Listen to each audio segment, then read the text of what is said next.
Hello guys, welcome back. So in this video we are going to see another question that we have seen already. The last question we have seen the snake problem, right? Snakes in the matrix, because this is a context question, and the another questions we have in the context is 3 to 49.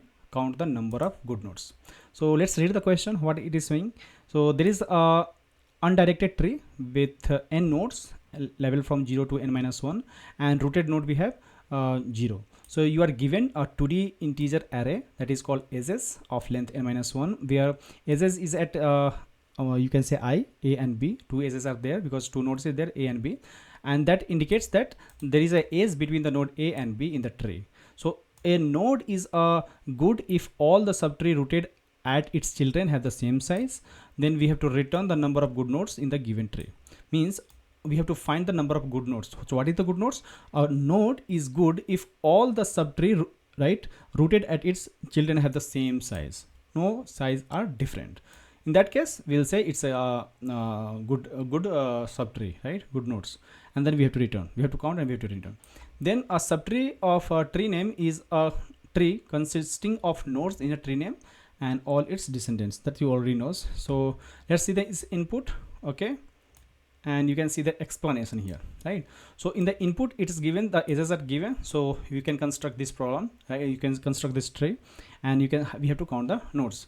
As you can see, 0 have 1 and 2, then 1 have 4 and 3, and then 2 have 5 and 6, right? So we have to count this one. So how many good nodes is there? 1 2 3 4 5 6 and 7. So total 7 nodes are there, and it is balanced one, right? It's all equal. Let's move to the another one. You can see here how many nodes are we have given here, right? So you can see that tree here we have to count. So we'll start from the 4 and 8, then 3, then 7, then we will move to 6. We will not move this side because after 6 we do not have the another its children's, so we will not count 2.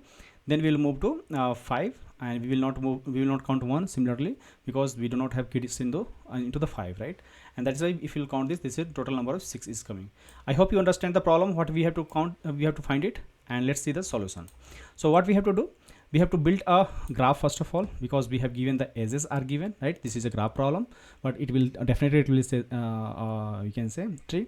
So what we have to do, we have to build the graph because we have given edges, so we can find the number of nodes here, how many nodes we have given, and to find that we have to get all the edges length plus 1 we will go, and we'll find the n. Then we have to construct the graph. To construct the graph, we know that it's a list of list, right? Because number of nodes we have given in its children, it's additional to its nearby children, you can say. Like if you're going with a city, there is a multiple cities nearby that, right? Means never nodes we have to count, so we have to make it list of list, right?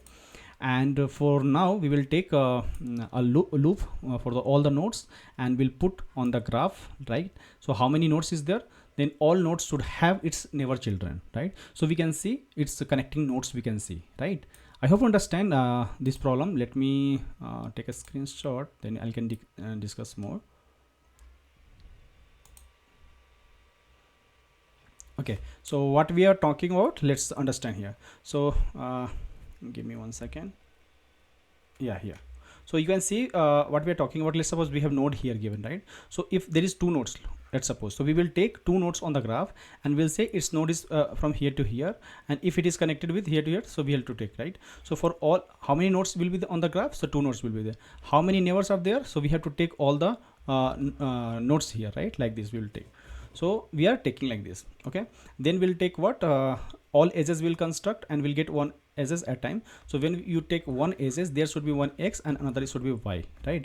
So we'll take e1 and e2 for 2 edges we will take, and we will put onto the graph. So once we will take one edges like this I was talking about, so first we will put on the graph, and then we'll at this there will be a list of you can say node where we will put onto the its neighbor nodes. So we will construct like this. As you know, we have to construct like this, right? And then you all neighbor nodes will be here. Now we'll take a visiting nodes, right? All the visiting nodes, is it visited or not? Otherwise we will go into the loop, right? And then good nodes we have to count, and all the good nodes we will keep putting here, so that duplicate values will not come, and so we will set hash set will take. And then we'll start the you can say DFS approach to traverse all the nodes. And for that, what we have to do, we'll start with the graph. The first node will take, and all the good nodes will take, and visited nodes will take. So right, we'll keep tracking of the nodes. If visited, if it is visited, we'll mark it as true, and otherwise we can say 0 1 will flip flop, we will do that. Now we have good nodes, we will count the good nodes and we'll put into here. So let's see the another methods. As you can see here, this is your graph, this is your current node, you can say root node, this is your good nodes list, and this is your visited nodes. Whoever the visited, we will put into here. Okay, now you can see here, give me 1 second.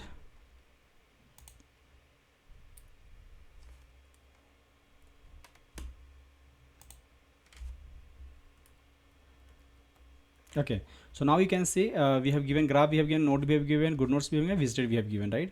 So first of all, the node that we are going to visit, we will mark it as a 1, or you can make as a true false also, right? We can make. Then what we will do, we will track all the subtrees, right, its size. Now all the subtrees we have, so we'll take a map of this, and then we'll start the total size as 1. We will initialize with the current node, and we'll go with all the nodes one by one here. Then we'll mark it as a visited. If it is visited, we'll put at a 0, and then what we will do, we'll start the counting. We'll put the graph, then child, good nodes visited, and then we'll put all the subtree size. Once the sizes are there, then we will put here into the you can say on the map, and we'll increase, keep updating your size here, right? Then what we will do, once this is done, then what we will do, we'll check all the subtrees are having the same size. So means if subtree is having the same size, it is good node. If it is not, it will say it's not a good node, right? In that case, we'll check the size. If size is there, it means size is matching, then what we will do, we'll keep it as a null. If it is null, we'll put the size. If it is not equal to this, if it is not good, right, it will keep good node or not good node, depends on the size. So keep checking the size, and if it is good node, they will put into the good node list, and then we will keep track of all the subtree nodes. So this is the main function we have given, and we have to do that. After, if it is good node, we will put into the node, and we will return the final total size. We will return, or count, we can say, we will return this. Okay, so I hope you like this video, and if you have any doubts, if you have any suggestion in this video, please ping me in the comment box, right? So basically, if you observe this problem, right, the solution that we have to do, first of all, we have to build the graph, you can say tree, because we have to use all the edges, right? And for that, we will take all the adjacency list, right, which represent the graph. So basically, we'll construct the graph, we'll take all the adjacency list, and then we'll keep track of your adjacency list, and we'll build the graph like that. Then we'll compute the subtree sizes here, right? We'll keep track of the its sizes, and then once your sizes are done, then we'll check if its subtree sizes, right? If subtree sizes are same, then it is good one. We'll consider it as a good. If not, then we'll say it's not satisfied, and we'll move to next one. And if it is good, we will put into the good nodes list in the set, and we'll finally we'll return its size, you can say, right? Means what we have to do, we have to build the tree, then we have to compute the subtree sizes, and then we have to check it is we will check it is a good nodes or not. We'll count that, and we'll put into there, and we'll keep moving for the DFS methods to traverse the tree, and we will compute its sizes, right?